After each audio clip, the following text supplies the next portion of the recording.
નમસ્કાર વિદ્યાર્થી મિત્રો, આજના આપણા વિડિયો લેક્ચરની અંદર આપણો ટોપિક છે બે અતિ લાંબા વાહકતાના વિદ્યુત પ્રવાહ પસાર થતા તેમની વચ્ચે લાગતું બળ કેટલું. હવે આ બે અતિ લાંબા વાહકતા છે.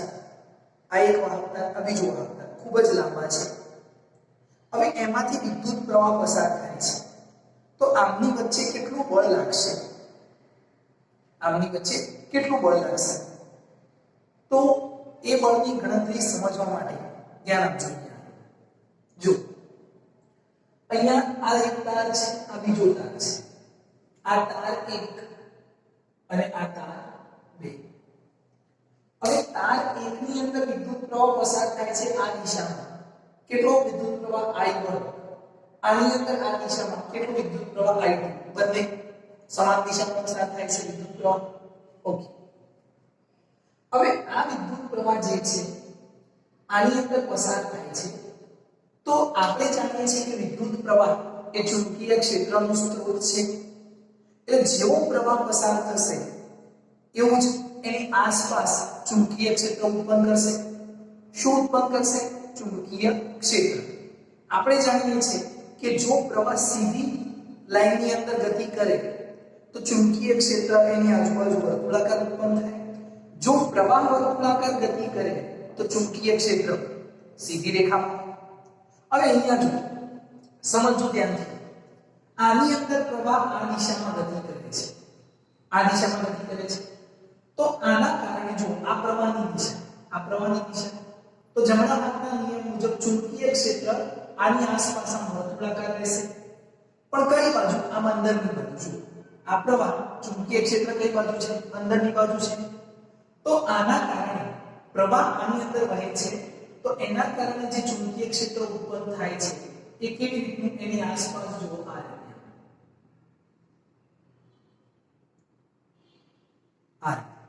આ રીતે જે ચુંબકીય ક્ષેત્ર અહીંયાથી ઉત્પન્ન થાય છે અહીંયા આગળ એની આસપાસ આ ચુંબકીય ક્ષેત્ર જે છે એ આ રીતે વર્તુળાકાર હોય છે. પણ કઈ બાજુ? પ્રવાહ આમ તો ચુંબકીય ક્ષેત્ર અંદરની બાજુ. તો આનું ચુંબકીય ક્ષેત્ર ઉત્પન્ન થયું B1. કઈ બાજુ? અંદરની બાજુ. અંદરની બાજુની સાઈડ છે. ઓકે, હવે આપણે જાણીએ છીએ કે અહીંયા આગળ જો આ એક ચુંબક છે. આ ચુંબકને હું આમ આગળ લઈ જાઉં. પહેલા આપણે આવું રમતા, અમે તો રમતા, બરાબર છે? તમારું ખબર નહીં. આપણે ચુંબકને આમ નજદીક લઈ જઈએ, આમ ઘસડાઈએ તો આજુબાજુ કોઈ લોખંડની ખીલી પડી હોય, ટાંકણી પડી હોય તો ચુંબક જેમ આગળ વધશે એમ એનું ચુંબકીય ક્ષેત્ર પણ એની આસપાસ હશે. તો જેવું ખીલી કે લોખંડની ટાંકણીઓ એની ચુંબકીય ક્ષેત્રની અંદર આવી જાય એટલે એ ઓટોમેટિક એની સાથે આકર્ષાઈ જાય છે. આપણે એને ટચ નથી કરતા, એ જાતે જ આકર્ષાઈ જાય છે. એટલે ચુંબકીય ક્ષેત્રની અંદર જો આપણે કોઈ બીજી વસ્તુ લાવીશું તો આનું ચુંબકીય ક્ષેત્રના કારણે એના ઉપર શું લાગશે? બળ લાગે છે. શું લાગે છે? બળ. હવે ધ્યાન રાખજો, આના કારણે ચુંબકીય ક્ષેત્ર ઉત્પન્ન થયું I1 ના કારણે. ક્યાં સુધી? આટલા વિસ્તારની અંદર. હવે એ વિસ્તારની અંદર આપણે બીજો વાહકતાર મૂકી દીધું તો આ વાહકતાર પર શું લાગશે? બળ લાગશે. કેમ? કેમ કે આ વાહકતાર એના ચુંબકીય ક્ષેત્રમાં આવી ગયું. સેમ જે રીતે ચુંબકને આગળ લઈ જઈએ અને ટાંકણી એના ક્ષેત્રમાં આવી જાય તો બળ લાગી જાય છે. એ જ રીતે આ વાહકતાર આના ક્ષેત્રમાં આવશે એટલે આના ઉપર શું લાગશે? બળ લાગશે. ઓકે, આને કેટલું ચુંબકીય ક્ષેત્ર ઉત્પન્ન કર્યું? આને કેટલું ચુંબકીય ક્ષેત્ર ઉત્પન્ન કર્યું એના પહેલા આપણે વાત કરીએ તો જો અહીંયા આવે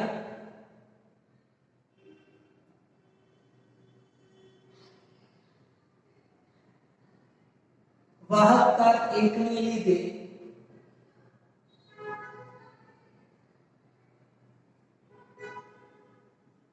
ઉત્પન્ન થતું ચુંબકીય ક્ષેત્ર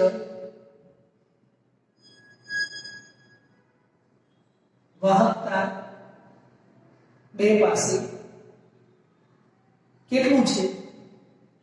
તો B1 is equal to સૂત્ર શું થશે? ચુંબકીય ક્ષેત્ર જણાવો તો બરાબર છે બોલો ચુંબકીય ક્ષેત્ર શું થાય તો આનું ચુંબકીય ક્ષેત્રનું સૂત્ર થશે μ0 I1 2 પાઈ અને આમની વચ્ચેનું અંતર છે d આ જે અંતર છે બંને વાહકતા વચ્ચેનું એ કેટલું છે d તો અહીંયા 2 પાઈ d આ ચુંબકીય ક્ષેત્ર થઈ ગયું ઇક્વેશન નંબર 1 μ0 I1 2 પાઈ d બરાબર છે વાહકતાના કારણે ઉત્પન્ન થતું ચુંબકીય ક્ષેત્ર આપણે અગાઉ પણ બાયો સાવર્ટના નિયમ પરથી આ સૂત્ર સાબિત કરેલું છે ઓકે હવે જો આના કારણે આ ચુંબકીય ક્ષેત્ર અહીંયા સુધી આવે હવે એની અંદર વાહકતા 2 મૂકતા વાહકતા 2 પર લાગતું બળ કેટલું તો જો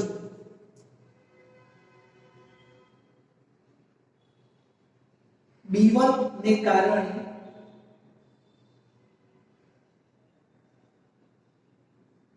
વાહકતા 2 પર લાગતું ચુંબકીય બળ ચુંબકીય બળનું સૂત્ર શું છે આ કોના ઉપર બળ લાગે છે વાહકતા 2 ઉપર કોના કારણે એકના ચુંબકીય ક્ષેત્રના કારણે સૂત્ર શું છે ચુંબકીય ક્ષેત્રનું તો BIL B1 ના કારણે પણ આના ઉપર લાગે છે અને એની અંદર કેટલો પ્રવાહ પસાર થાય છે I2 અને બંને વચ્ચેનું અંતર કેટલું d પણ આની લંબાઈ આપણે લઈએ એટલે આ લંબાઈ કેટલી l આ બળ લાગે છે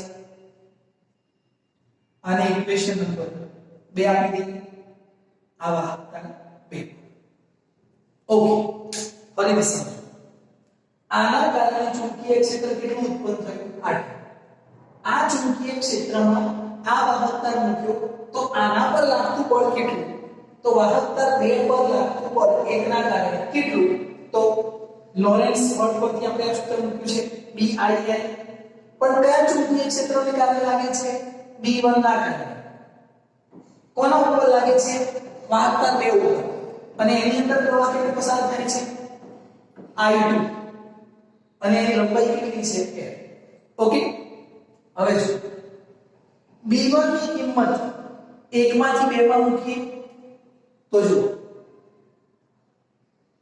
B1 ની કિંમત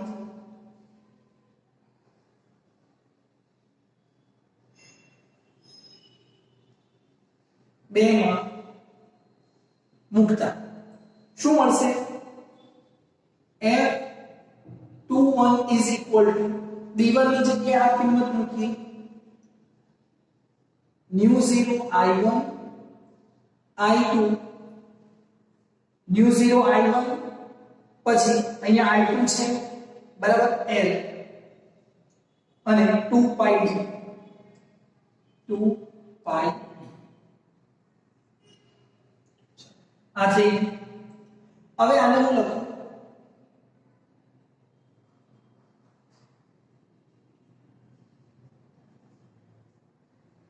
એકમ લંબાઈ દીઠ લાગતું બળ એકમ લંબાઈ દીઠ લાગતું બળ તો આને કેવી રીતે લખી શકાશે F21 આ L નીચે આવી જાય એકમ લંબાઈ દીઠ લાગતું બળ is equal to μ0 I1 I2 divided by 2 pi d સમીકરણ નંબર 3 તો આ વાહકતા પર કેટલું બળ લાગશે આટલું μ0 I1 I2 2 pi d ચલો ક્લિયર છે ઓકે હવે ધ્યાન આ બળ જે છે હવે જો તો 2 ઉપર 1 દ્વારા લાગતું બળ આટલું છે ઓકે હવે ધ્યાન આપો આની અંદર પણ પ્રવાહ પસાર થાય છે કઈ બાજુ આ બાજુ જમણા હાથના નિયમ પરથી ઉપરની બાજુ પ્રવાહ પસાર થાય છે પણ આનું ચુંબકીય ક્ષેત્ર આમ ને આપણે અહીંયાથી આમ લીધું ને તો આનું આ બાજુ લેવું પડે કેમ બંને આની વચ્ચે લેવું છે આપણે ફરીથી આની અંદર પ્રવાહ આમ પસાર થાય તો ચુંબકીય ક્ષેત્ર અંદરની બાજુ હવે આની અંદર પ્રવાહ પસાર થાય છે તો ચુંબકીય ક્ષેત્ર બહારની બાજુ આમ સર્કલ કરીને આમ આવશે તો ચુંબકીય ક્ષેત્ર કઈ બાજુ છે બહારની બાજુ તો આની અંદર જે પ્રવાહ પસાર થાય છે એના કારણે ચુંબકીય ક્ષેત્ર આપણને આની આસપાસ આમ બહારની બાજુ મળે છે તો અહીંયા જે ચુંબકીય ક્ષેત્ર છે એ કોના કારણે B2 ના કારણે આના અંદર અને એ કઈ બાજુ છે અંદરની બાજુ સોરી બહારની બાજુ આ અંદરની બાજુની સાઈડ છે આ બહારની બાજુ ઓકે તો આના કારણે ચુંબકીય ક્ષેત્ર કઈ બાજુ આમ બહારની બાજુ ઓકે આમ સર્કલ ઓકે હવે આને ચુંબકીય ક્ષેત્ર ઉત્પન્ન કર્યું એની અંદર આ વાહકતાને મૂકી દઈએ તો આના ઉપર બળ લાગશે કોના કારણે આ ચુંબકીય ક્ષેત્રને કારણે અહીંયા નોટ કરી જો આ છે વાહકતા 2 ને લીધે જો વાહકતા 2 ને લીધે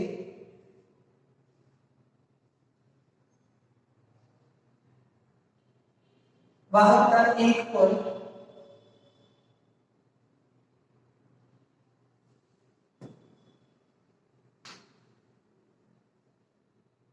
નહીં ચુંબકીય ક્ષેત્રની વાત કરી છે ને આપણે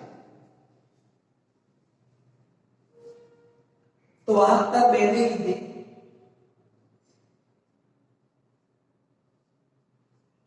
ઉત્પન્ન થતું ચુંબકીય ક્ષેત્ર એક પાસે આ ચુંબકીય ક્ષેત્ર કેટલું B2 આના કારણે ઉત્પન્ન થાય છે વાહકતા 2 ને કારણે કેટલું μ0 I2 2 pi d μ0 I1 અહીંયા કેટલું I2 2 pi d બરાબર છે હવે અહીંયા આગળ ધ્યાન આપજો સમજો અહીંયા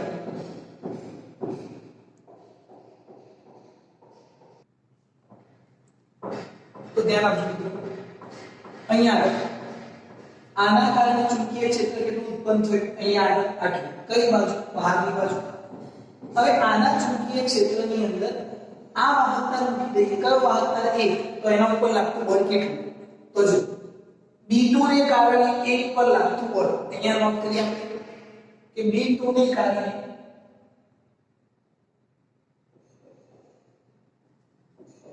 વાહકતા 1 પર લાગતું ચુંબકીય બળ કેટલું તો ચુંબકીય બળનું સૂત્ર શું થશે અહીંયા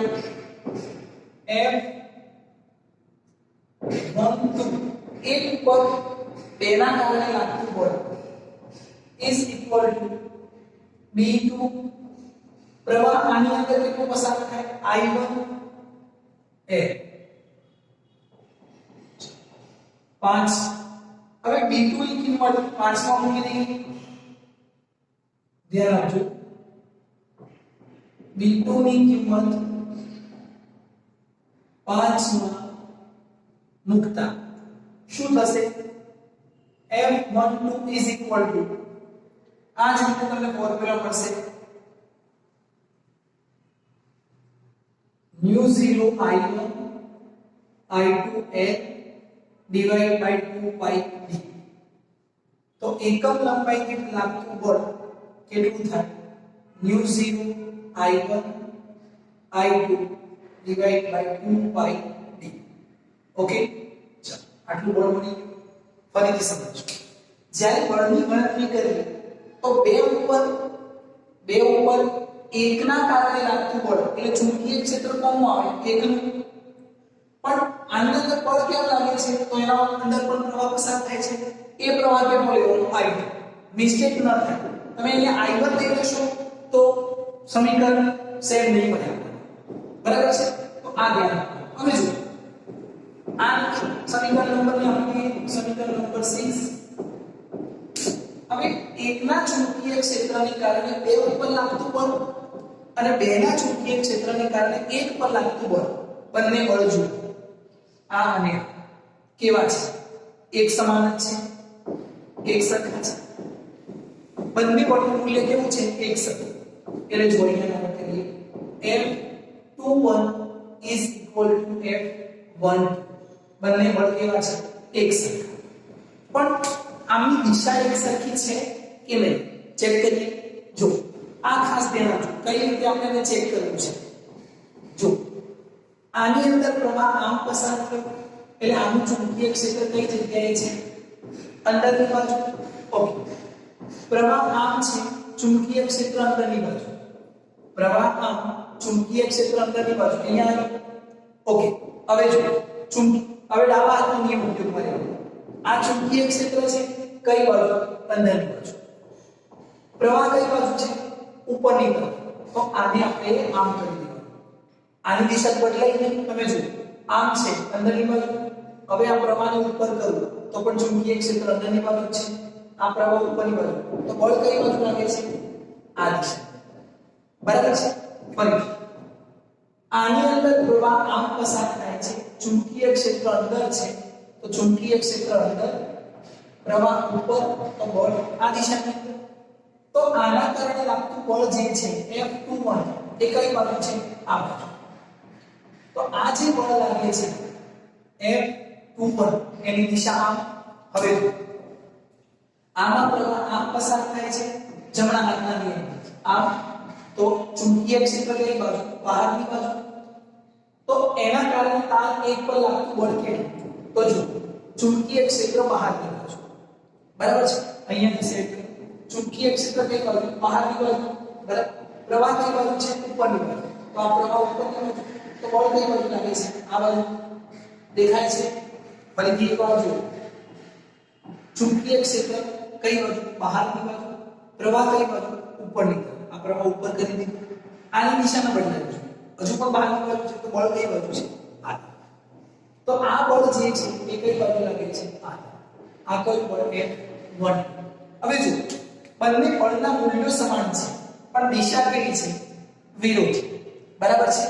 તો અહીંયા આગળ આ દિશા કેવી છે? વિરોધી. તો અહીંયાથી આ એક પોઈન્ટ આપણને મળી ગયો. ઓકે, હવે જો અહીંયા આપણે આ એક વાહકતા છે અહીંયા, અને આ બીજો વાહકતા છે. આ વાહકતા 1 અને આ વાહકતા 2. આની અંદર પ્રવાહ આમ પસાર થાય છે I1, અને આની અંદર અહીંયા પ્રવાહ પસાર થાય છે I2. બરાબર છે? હવે આના કારણે લાગતું બળ કેટલું? આના ઉપર લાગતું બળ કેટલું? બળના સૂત્રો તો છે જ. બરાબર છે? પણ અહીંયા ચુંબકીય ક્ષેત્રની દિશા કઈ બાજુ આવશે એ જોવું છે. જો આમાં પ્રવાહ કઈ બાજુ વહે છે? આમ. પ્રવાહ માપવા માટે જમણા હાથનો અંગૂઠો નિયમ. પ્રવાહ આમ, તો આનું ચુંબકીય ક્ષેત્ર કઈ બાજુ? બહારની બાજુ. I1 ને કારણે અહીંયા મળતું ચુંબકીય ક્ષેત્ર કેટલું? B1, અને એ કઈ બાજુ? બહારની બાજુ. ફરી પ્રવાહ આમ, ચુંબકીય ક્ષેત્ર બહારની બાજુ. ઓકે, હવે આની અંદર પ્રવાહ આમ છે, તો ચુંબકીય ક્ષેત્ર આમ અંદરની બાજુ આવશે. બરાબર છે? તો અહીંયા પ્રવાહ અહીંયા છે, તો ચુંબકીય ક્ષેત્ર અંદરની બાજુ. બરાબર? તો આના કારણે મળતું ચુંબકીય ક્ષેત્ર અહીંયા B2 એ કઈ બાજુ? અંદરની બાજુ. બરાબર છે? હવે જો અહીંયા આ બળ કઈ દિશામાં લાગશે? તો પ્રવાહ આમ છે, ચુંબકીય ક્ષેત્ર બહારની બાજુ. હવે ડાબો હાથ, તો ચુંબકીય ક્ષેત્ર બહારની બાજુ, આ બહારની બાજુ. પ્રવાહ ઉપરની બાજુ, આ પ્રવાહ ઉપરની બાજુ. તો બળ કઈ દિશામાં જાય છે? આ બહારની તરફ. તો આના કારણે લાગતું બળ આ કયું? F21. બેના કારણે એક પર લાગતું બળ આ દિશામાં. હવે અહીંયા ચુંબકીય ક્ષેત્ર કઈ દિશામાં છે? અંદરની તરફ. એટલે ચુંબકીય ક્ષેત્ર અંદરની તરફ. પ્રવાહ કઈ દિશામાં છે? નીચેની તરફ. તો પ્રવાહ નીચેની તરફ. બરાબર છે? ધ્યાન આપજો. અહીંયા આપણે ચુંબકીય ક્ષેત્ર અંદરની તરફ અને 1 મિનિટ. અહીંયા ચુંબકીય ક્ષેત્ર બહારની તરફ, પ્રવાહ ઉપરની બાજુ. અહીંયા ચુંબકીય ક્ષેત્ર અંદરની બાજુ, પ્રવાહ નીચેની તરફ છે. તો 1 મિનિટ અહીંયા મિસ્ટેક કરી છે આપણે. જો મિત્રો આપણે અહીંયા મિસ્ટેક કરીએ છીએ. આની અંદર જો પ્રવાહ કઈ બાજુ છે? ઉપરની તરફ. એટલે ચુંબકીય ક્ષેત્ર આમ બહારની તરફ આવશે, કેમ કે આપણે ચુંબકીય ક્ષેત્ર અહીંયા ગણતરીમાં લીધું. જે રીતે આપણે અહીંયા ગણતરીમાં લીધું બહારની બાજુ, તો આનું ચુંબકીય ક્ષેત્ર આમ થઈને અહીંયા બહારની બાજુ આવશે. તો આના કારણે મળતું ચુંબકીય ક્ષેત્ર કઈ બાજુ? બહારની બાજુ. બરાબર છે? ફરીથી જુઓ, પ્રવાહ આમ થાય છે એટલે ચુંબકીય ક્ષેત્ર બહારની બાજુ, તો એકના કારણે મળતું ચુંબકીય ક્ષેત્ર B1 બહારની બાજુ અને બેના કારણે મળતું ચુંબકીય ક્ષેત્ર પણ બહારની બાજુ. હવે અહીંયા જો ચુંબકીય ક્ષેત્ર કઈ બાજુ? બહારની બાજુ. પ્રવાહ કઈ બાજુ? ઉપરની બાજુ. બરાબર છે. આ ચુંબકીય ક્ષેત્ર જે છે સોરી પ્રવાહ કઈ બાજુ છે? નીચે.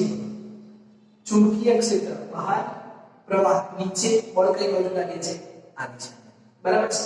તો આના કારણે લાગતું બળ કઈ જગ્યાએ? અહીંયા. કેટલું બળ? F12. ફરી ચુંબકીય ક્ષેત્ર બહાર, પ્રવાહ ઉપર એટલે બળ કઈ બાજુ જાય છે? આ. ચુંબકીય ક્ષેત્ર બહાર, પ્રવાહ નીચે એટલે બળ આ દિશા. હવે બંને બળ કેવા છે? એકબીજાથી દૂર જાય છે. અહીંયા બંને બળ એકબીજાની સામે આવે છે. તો અહીંયાથી આપણે એક સ્ટેટમેન્ટ નોટ કરીએ. જો ખાસ ધ્યાન આપજો. જો બંને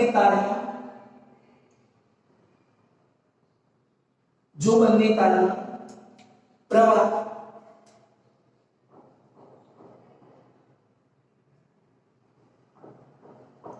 સમાન દિશામાં હોય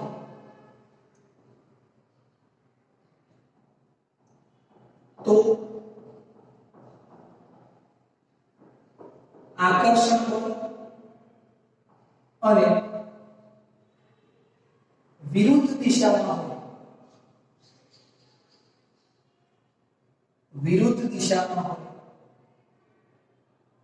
તો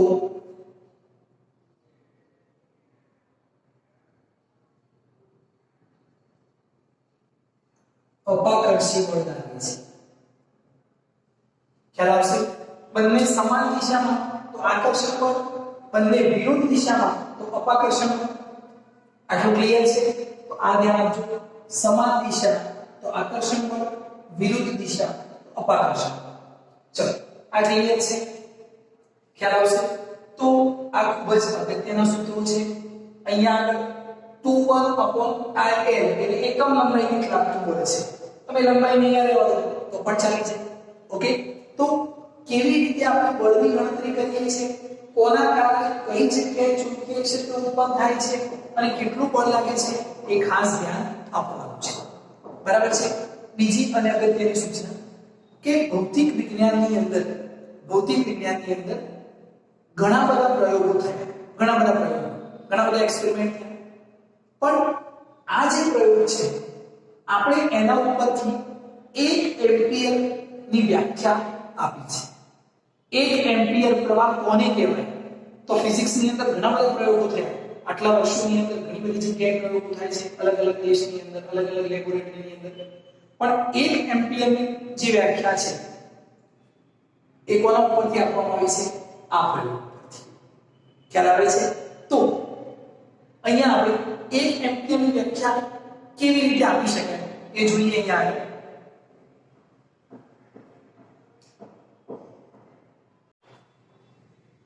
જો 1 એમ્પિયર વિદ્યુત પ્રવાહને આપણે કેવી રીતે વ્યાખ્યાયિત કરીએ છીએ. મેં તમને એમ કીધું કે જે બે અતિ લાંબા વાહક તારમાં વિદ્યુત પ્રવાહ પસાર થાય એ પ્રયોગ પરથી આપણે 1 એમ્પિયર વિદ્યુત પ્રવાહની વ્યાખ્યાયિત કરી છે. હવે અહીંયા ધ્યાન છે. આ એક વાહક તાર છે, આ બીજો એક વાહક તાર છે. આમાં પ્રવાહ I1 આ દિશાની અંદર વહે છે અને આમાં પ્રવાહ I2 એ પણ એક જ દિશાની અંદર વહે છે. જો સમાન દિશામાં પ્રવાહ વહે તો હમણાં જ આપણે લખ્યું કે સમાન દિશામાં હોય તો કયું બળ લાગે? આકર્ષણ. હવે આપણે આને શું કરીએ છીએ? આ જે વાહક તાર છે એને આપણે જડિત કરી દઈએ છીએ. કેવું કરી દઈએ છીએ? જડિત એટલે એક જગ્યાએ ફિટ કરી દઈએ છીએ, ફિક્સ કરી દઈએ છીએ. હવે એ હલનચલન કરી શકશે નહીં. અહીંયા આ જે વાહક તાર છે એને આપણે ફ્રી રાખીએ છીએ અને એની સાથે અહીંયા આગળ આપણે 100 ગ્રામનું વજન લગાવી દઈએ છીએ. કેટલું વજન? 100 ગ્રામ. હવે જેવું 100 ગ્રામ વજન લાગશે કેટલું બળ લાગશે આની અંદર? કેટલું બળ અનુભવશે? 1 ન્યૂટન. કેમ કે W mg, F mg. આ કેટલું છે? 100 ગ્રામ એટલે 0.1 kg થાય ગુણ્યા 10 ગુરુત્વ પ્રવેગ એટલે 1 ન્યૂટન બળ થયું. ઓકે. હવે જેવું આની અંદર 1 ન્યૂટન બળ આવે લાગે છે એટલે આ વાહકતા જે છે એ આમ થઈ જશે.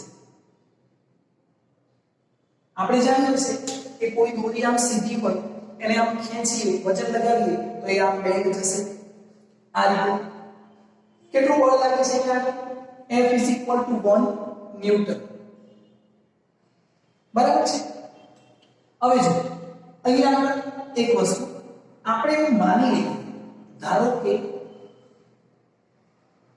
આ બંને વચ્ચેનું અંતર d is equal to 1 metre, આમની લંબાઈ પણ 1 મીટર છે. ધારો કે I1 is equal to I2 is equal to 1 ampere.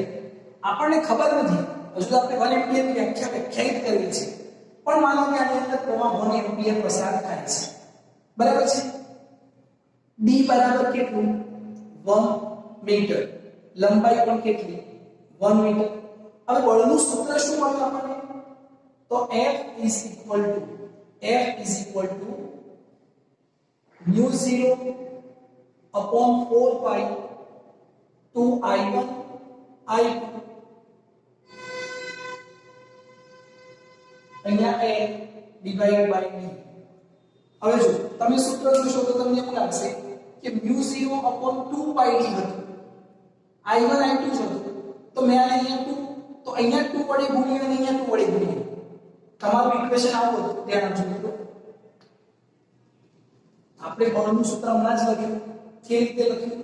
તો F is equal to μ0 I1 I2 L divided by 2 pi d. પણ આપણે μ0 upon 2 pi ને નથી જાણતા. અચળાંક શું છે? અચળ કયો છે? μ0 upon 4 pi. આને આપણે જાણીએ છીએ પરમિએબિલિટી. બરાબર છે. એટલે આપણે 2 4 કરવા માટે અહીંયા 2 વડે ગુણીએ અને અહીંયા 2 વડે ગુણીએ તો I1 I2 L divided by d. ચલ આ બળનું સૂત્ર છે. બરાબર. હવે માની લો કે આ પ્રવાહ કેટલો છે? 1 એમ્પિયર. લંબાઈ કેટલી છે? 1 મીટર. અંતર કેટલું છે? 1 મીટર. તો F is equal to આ કેટલું છે? μ0 upon 4 pi 10 to -7. I1 I2 1 આ 1 તો 2 ગુણ્યા 1 એટલે 2 into 10 to -7 ન્યૂટન. આ ખ્યાલ ફરીથી આની અંદરથી પસાર થતો પ્રવાહ ધારી લો કે 1 એમ્પિયર છે. આ 1 લઈ લઈએ તો આ બળ કેટલું મળે? આટલું. હવે આપણે શું કર્યું? આ બે વાહકતા લીધા. આ વાહકતાની અંદર આપણે અહીંયા આગળ આને જડિત કરી દીધો અને અહીંયા આટલું બળ લગાવીએ છીએ. કેટલું બળ? F is equal to 2 into 10 to -7 newton. આ લંબાઈ આપણે 1 મીટર કરી શકીએ કેમ કે એ તો આપણા હાથમાં છે, આપણે સેટ કરવાનું છે. આ લંબાઈ પણ આપણે 1 મીટર લઈ શકીએ કેમ કે એ પણ આપણા હાથમાં છે. વાહકતા મારે કેટલો લેવો તો હું 1 મીટર વાહકતા લઈ શકું. બંને વચ્ચેનું અંતર પણ 1 મીટર કરી શકું. અને બળની ગણતરી તો આપણે જાણીએ છીએ. મેં તમને કીધું એમ કે 1 ન્યૂટન બળ ક્યારે લાગે? 100 ગ્રામ વસ્તુ હોય એને તમારા હાથમાં મૂકો, 100 ગ્રામ એટલે 0.1 kg, ગુરુત્વ પ્રવેગ 10 એટલે બળ કેટલું? 1 ન્યૂટન. તો એ રીતે આપણે આટલું બળ લગાવીએ છીએ. ઓકે, આટલું બળ લગાવીએ તો હવે આ સૂત્રની અંદર કિંમત મૂકો. આ સૂત્રની અંદર F ની જગ્યાએ જો ફરીથી F ની જગ્યાએ કેટલું? 2 into 10 to -7 બરાબર છે. μ0 upon 4 pi એની જગ્યાએ 10 to -7 ક્રોસ 2 I1 I2 આપણે શોધીએ અને આ લંબાઈ કેટલી? 1 મીટર અને આ પણ કેટલું? 1 મીટર. હવે જો આ કેન્સલ થઈ ગયું, 2 પણ કેન્સલ થઈ ગયું તો I1 I2 કેટલું મળ્યું? I1 I2 is equal to 1. I1 I2 is equal to 1. બરાબર છે. એનો મતલબ શું છે કે I1 I2 is equal to 1 ampere. તો 1 એમ્પિયર ક્યારે થાય? જ્યારે બળ કેટલું લાગતું હોય? આટલું. ખ્યાલ આવ્યો? હવે આપણે બળ કેટલું નક્કી કરી શકીએ છીએ.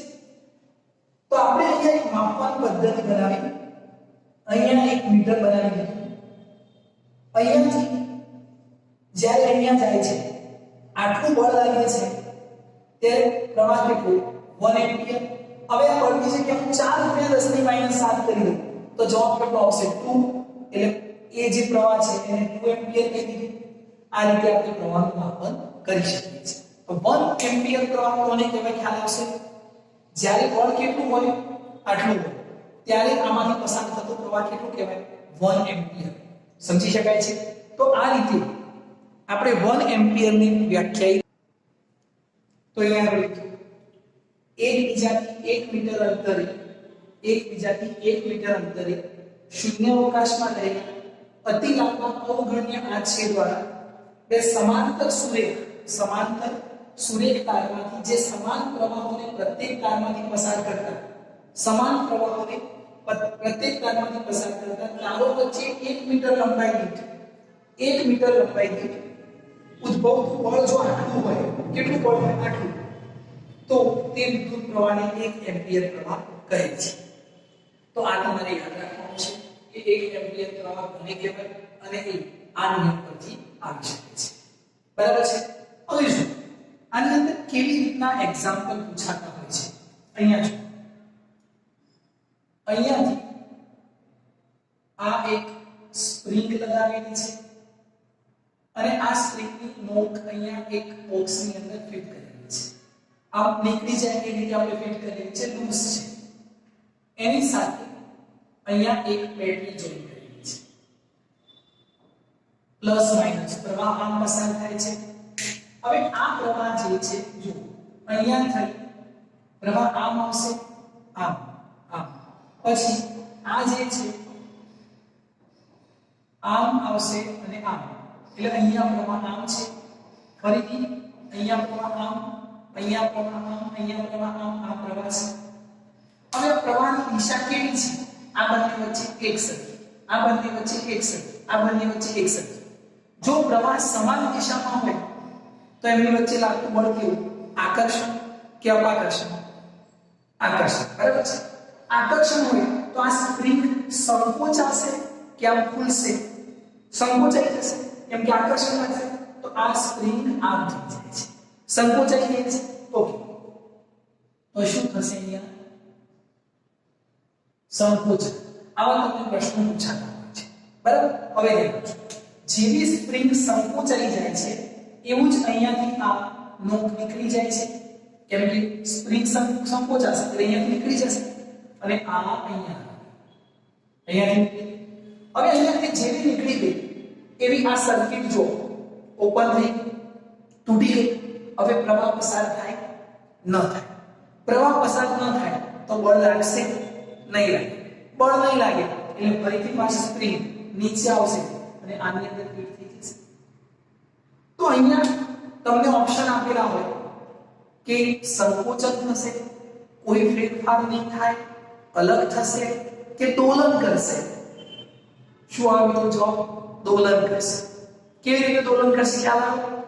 આકર્ષણના કારણે ઉપર જશે, સર્કિટ ડિસ્કનેક્ટ થશે, ફરીથી આવશે, ઉપર જશે. શું કરશે? દોલન કરે. શું આવે આન્સર? દોલન કરશે.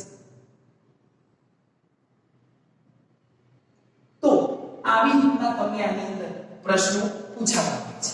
ખ્યાલ આવશે? તો ટોપિક જે છે એને સારી રીતે સમજજો અને યાદ રાખવાનો પ્રયત્ન કરજો. 1 એમ્પિયરની વ્યાખ્યા કોને કહેવાય એને પણ ખાસ યાદ રાખજો. ઓકે.